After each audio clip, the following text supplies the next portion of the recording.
देर से मैं इंतजार कर रहा था कि मौका मिल जाएगी। अरे बहुत मिलेगा, हमने 2-3 सेगमेंट्स खत्म कर दिया आप लोगों के लिए। जबरदस्त। अच्छा, सबसे पहले तो आमिर भाई एक और ब्लॉगर हमारी तशरीफ ला रही थी, इफ्सा नसीर, वो बारिश की वजह से नहीं आ सकी, तो उन्होंने आपको सलाम कहा है, तो मैंने कहा तक मैं पहुंचा दूं। दूसरी बात ये आमिर भाई कि काफ़ी सारी चीज़ें आ गई डिस्कशन में जो हम लोगों के जहन में थी, और एक चीज़ मतलब काफ़ी हद तक काफ़ी चीज़ें क्लियर हो गई, लेकिन अभी भी एक पॉइंट है, जैसे कि मैं और मेरी फैमिली जो है वो आप लोगों का प्रोग्राम जो है वो काफ़ी अर्से से फॉलो कर रहे हैं, देख रहे हैं। जब आपकी रमजान ट्रांसमिशन नहीं हो रही थी जब भी, और अब जब हो रही है जब भी, उस गेम शो के साथ भी और तमाम चीज़ों के साथ। मतलब मैं वो देखता हूँ कि जैसे कि तारिक अजीज साहब आपके प्रोग्राम में आए, आप उन्हें अपना रोल मॉडल भी मानते हैं, आपको उनसे इंस्पिरेशन भी मिली है। कौन? तारिक अजीज साहब। तारिक अजीज साहब। तो अब वो भी एक नीलाम घर प्रोग्राम करते थे पीटीवी पर, और उसको हर तरह की ऑडियंस देखती भी थी, उसमें भी गेम्स होते थे, उसमें भी हल्ला गुल्ला होता था, एंटरटेनमेंट होती थी।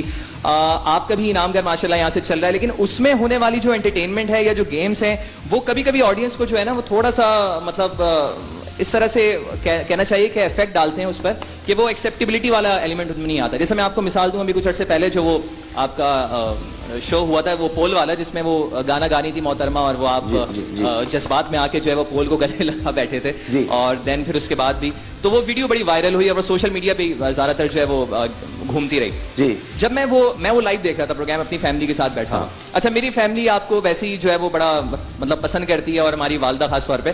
तो अब जब मैं उनके साथ प्रोग्राम देख रहा था तो पहले तो मैं खुद हक्का बक्का रह गया, मैंने कहा डॉक्टर साहब को क्या हो गया। दूसरी बात, फिर वालदा भी मेरी, हालांकि जो आपकी फैन है, वो भी जब आपको देख रही थी तो कहने लगी हाँ ये तो कुछ ज्यादा ही हो गया है अभी ना। तो ये मैं आपसे थोड़ा सा पूछना चाहूंगा कि क्या वाकईतन जो लोग कहते हैं, क्योंकि हम लोग लोगों की आवाज ही आप तक पहुंचा रहे हैं, खुद तो हमारा एक छोटा सा ओपिनियन होता है, कि क्या आप भी उस रेटिंग की दौड़ में अपने आप को शामिल समझते हैं कि यार चीजें वायरल जाने के लिए इस तरह के कोई ना कोई सेगमेंट्स कभी कभी कर लेने चाहिए ताकि चीजें मंजर आम पे आ जाए? मैं आपको सच बताऊं कि कुछ चीजें स्पॉन्टेनियसली हो जाती हैं, उसमें कोई मैंने ये ना समझिए कि मैंने उसको वायरल करने के लिए किया, वो ऐसी मुझे तो पता भी नहीं था। मैं आपको सच बात बताऊं, जहां तक आप पहुंच गए ना मैं वहां तक पहुंचा भी नहीं था। आपकी अजमत, जहानत की अजमत को सलाम है। मैंने तो एक पोल लगा देखा था, और उस पोल से मैं वो पुराने ज़माने में जो योगिता वाली और दिलीप कुमार के गाने होते थे, और वो एक हीरोइन पोल से चली जाती थी, तो मैं तो ये समझा था कि क्योंकि पुराना गाना हो रहा था, तो मैं समझा कि वो कोई क्या नाम था उसका, वो जो मनोज कुमार के साथ फिल्म में बहुत खातून आती थी। अभी इसको भी बनाएंगे, वो क्या, मैं डॉक्टर साहब से पूछ रहा हूँ क्या नाम था?